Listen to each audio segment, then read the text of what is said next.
Buenas, ¿qué tal chicos y chicas? ¿Qué vamos a ver en el videoblog de esta semana?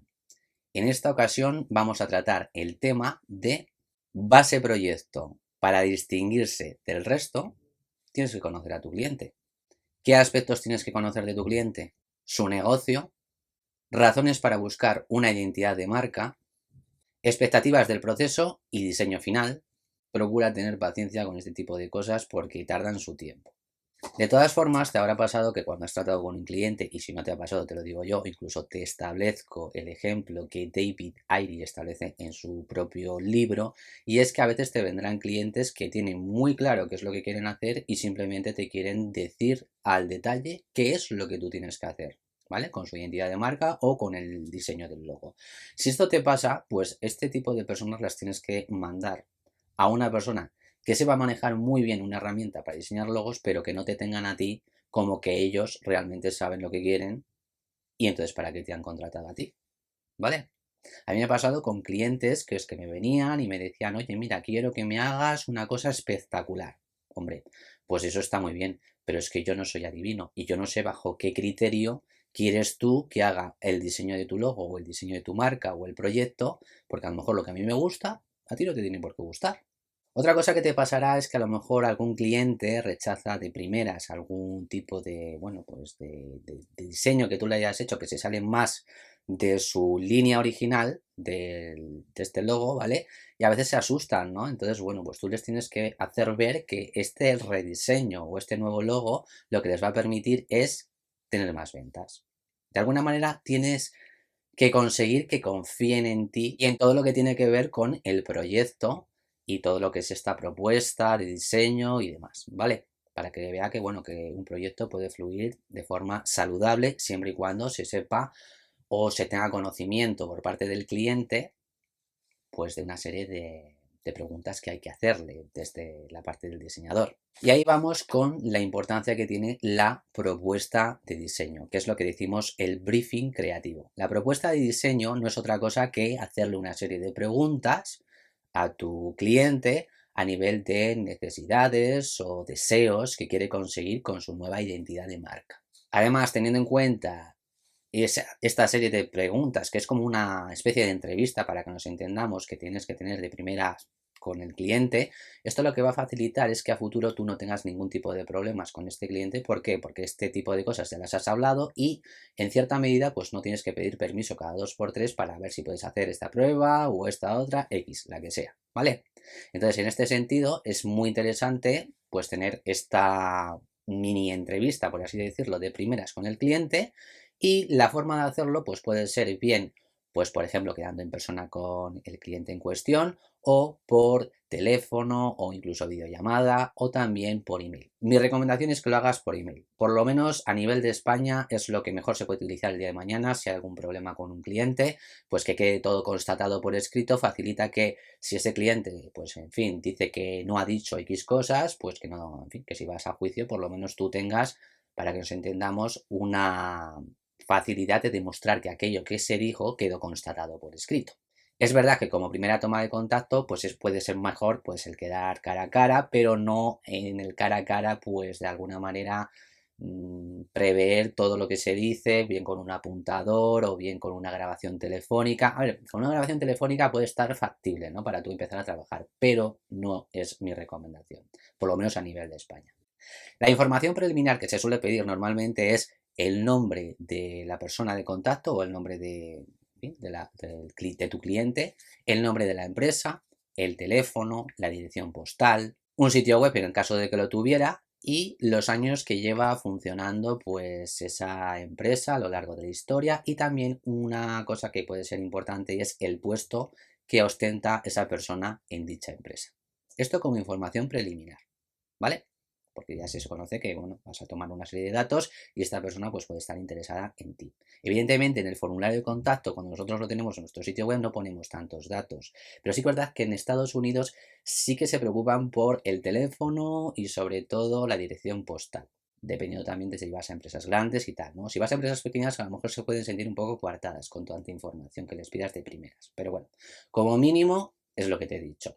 En el caso de necesitar más detalles, porque créeme, los vamos a necesitar, pues tendrías que preguntar una serie de detalles que te van a facilitar mucho más la vida para conocer mejor a tu cliente. ¿Qué tipo de detalles son estos? Pues los siguientes. Primero de todo, que te resuman el negocio. Es decir, qué es lo que hace esta empresa, a qué se dedica, ¿vale? A qué tipo de gente se dirige y, por ejemplo, cuánto cuesta aquello que ofrecen. Luego te tienen que hacer un resumen del proyecto, es decir, objetivos que quieren alcanzar con este nuevo diseño de identidad. ¿Qué tipo de entregables específicos quiere? Os pondré un enlace justo en la descripción para que veáis un poco a qué me refiero, ¿vale? ¿Quién estará al mando del proyecto? ¿Qué le motiva a esta empresa a iniciar este proyecto ahora? Fecha estimada de finalización del proyecto. Dificultades o facilidades de su empresa para terminar este proyecto. Presupuesto con el que se cuenta y si esta empresa está hablando con más diseñadores, pues que te den aquí una fecha estimada de cuándo tendrán una decisión final. Sobre el responsable. Bueno, esto os pasará muchas veces que si vais a empresas grandes o instituciones grandes o tal, normalmente no vais a tener la facultad de hablar directamente con el director o, bueno, o el jefe de esa empresa, ¿no? Normalmente será con un empleado o con un puesto intermedio. No hay ningún problema de cara a que al principio, cuando recabéis toda la información, habléis con un mando intermedio, pero cuando haya que tomar decisiones más importantes, sí que sería conveniente que os pongan en contacto con el jefe o con una comisión que esté llevando a sí mismo todo este proyecto. Es importante que des tiempo a tu cliente para que responda a estas preguntas, ¿vale? No le metas prisa y además esto te va a permitir ver las cosas con un poquito más de perspectiva. También un poco pues para ver si realmente este cliente, bueno, pues realmente es responsable, serio y cumple, ¿no? Una vez que el cliente te haya contestado a esta serie de preguntas, tanto las preliminares como las que son un poquito más detalladas, tú tendrás que hacer tu propio estudio. ¿Tu propio estudio en base a qué? Tendrás que revisar con atención la información que has recogido y fijarte en una serie de detalles.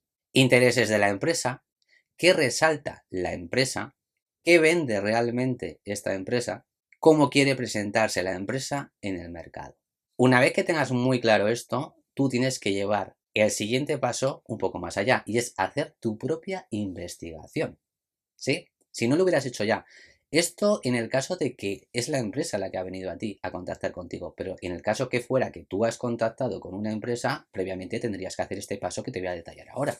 Aprende sobre la historia de la empresa, su identidad de marca actual, cómo la percibe el mercado, identidad que haya usado en el pasado.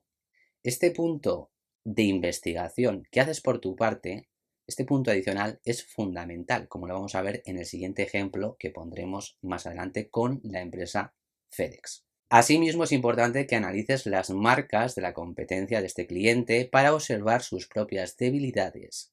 A partir de esas debilidades, tú podrás sacar una marca que diferencie a la que estás creando de estas otras, ¿vale? Tienes que aprovechar esas debilidades para tu propia ganancia. Vamos a ver, una vez que ya tienes toda la información recopilada de tu cliente, todas las preguntas que has hecho, los estudios que tú adicionalmente has realizado a esas respuestas, una vez que tienes toda esa información, es recomendable que tengas un documento donde se explique detalladamente todo lo que te ha proporcionado el cliente, todo lo que tú has averiguado por tu cuenta y ese documento lo pongas de forma breve y resumidamente toda esa información y además tengas la oportunidad de compartirla con el resto de personas que estén incluidas en el proyecto. Si solo estás tú y tu cliente, pues solo tú y tu cliente. De forma que se pueda ver en todo momento ese tipo de información. Ya hablaremos más adelante de cómo compartir este tipo de documentos o incluso cómo hacer estos cuestionarios y demás. Incluso sería recomendable que cada vez que se celebren reuniones a lo largo del año, porque sí, porque a veces los procesos de investigación de una marca o de una empresa llevan meses. Entonces, si hacéis regularmente ciertas reuniones, pues sería recomendable que tengas una copia de todos estos elementos que estás compartiendo. Vamos a poner un ejemplo con la empresa FedEx, en este caso porque la investigación de campo marcó la diferencia. En el caso de FedEx es muy llamativo porque realmente la empresa realmente se llama Federal Express Corporation. Ese es su nombre a nivel de razón social, ¿vale? Pero a nivel comercial, como la conoces hoy en día, es como FedEx. Federal Express Corporation nació en el año 1973 como un negocio que en principio pues solo realizaba envíos de cartas a una hora más o menos estimada, que eran las 10:30, y solamente de un día para otro. Pero ¿qué pasa? Que en el año 92 su empresa, o esta empresa más bien, creció de tal manera que daba más servicios, hacía envíos a 185 países alrededor del mundo, pero claro, como no había cambiado su identidad de marca o su identidad visual a lo largo de todo este tiempo, pues la gente creía o seguía creyendo, y esto se averiguó por un estudio de campo que duró 9 meses, ¿vale? Un estudio que analizó tanto a empresas como a consumidores, y esto se hizo a partir de los equipos de investigación tanto de Federal Express Corporation como la agencia que contrató Federal Express, que fue en el año 94. Es decir, 2 años después de lanzar todos estos servicios, en el 94, Federal Express decidió contactar una agencia, que era la agencia Landor, la cual pues le preveyó pues que era importante hacer un estudio de mercado para ver realmente cómo otras empresas o incluso los consumidores percibían la marca. Este estudio pues dio como resultado, para que nos entendamos, pues que los consumidores pues veían, o incluso las empresas veían Federal, de alguna manera pues lo asimilaban mucho como que era o tenía que ver con el gobierno. Y Express, pues bueno, Express lo utilizaban prácticamente 900 empresas en Estados Unidos, por lo que Express no era algo como muy único, sino que se había convertido en algo muy genérico y utilizado para diferentes tipos de sectores. Entonces, haciendo ese estudio de mercado se percataron realmente de, en fin, qué cosas tenían que arreglar, e incluso la agencia Landor, la agencia de diseño Landor, como tú, si eres a nivel autónomo, hizo una serie de cuestiones, ¿no? Y llevó a cabo una serie de investigación que dio como resultado que la mayoría de la gente en Estados Unidos expresaba cada vez que recibía un paquete como que ya le había mandado FedEx un paquete. Recordemos que Federal Express Corporation fue la empresa primigenia que estaba dedicada a los envíos de paquetes o incluso a los envíos de cartas a nivel de Estados Unidos. Por lo tanto, no era raro ni era de extrañar que la mayoría de la gente hiciera esa contracción de Federal Express, convirtiéndolo en FedEx, pero aplicándolo a todo tipo de empresas de envíos. Entonces, como sacaron eso en claro la agencia de diseño Landor, pues utilizó ese nombre de FedEx, otorgándole de cierto tipo de innovación o avance tecnológico a lo que era el nombre y presentándoselo de esa manera a lo que era Federal Express para que adoptaran ese nuevo nombre. El nuevo nombre de por sí crea un mayor impacto en todo lo que es pues los servicios de, bueno, pues servicios que tengan ellos de papelería, incluso de vehículos, como pueden ser los aviones, que ya lo habéis visto, los aviones, en el caso también de los vehículos, y bueno, todo lo que tiene que ver con la identidad corporativa a nivel de ropa y demás. Entonces, la forma en que nació FedEx, o la conocemos como tal, tuvo que ver muy grandemente con un estudio de campo que se hizo tanto por la propia compañía, la propia corporación, como de forma adicional por la propia agencia de diseño Landor. ¿Con esto qué os quiero decir? Pues que realmente para hacer una marca o una identidad de marca que distinga a nuestro cliente de otros, no nos queda más remedio que investigarle.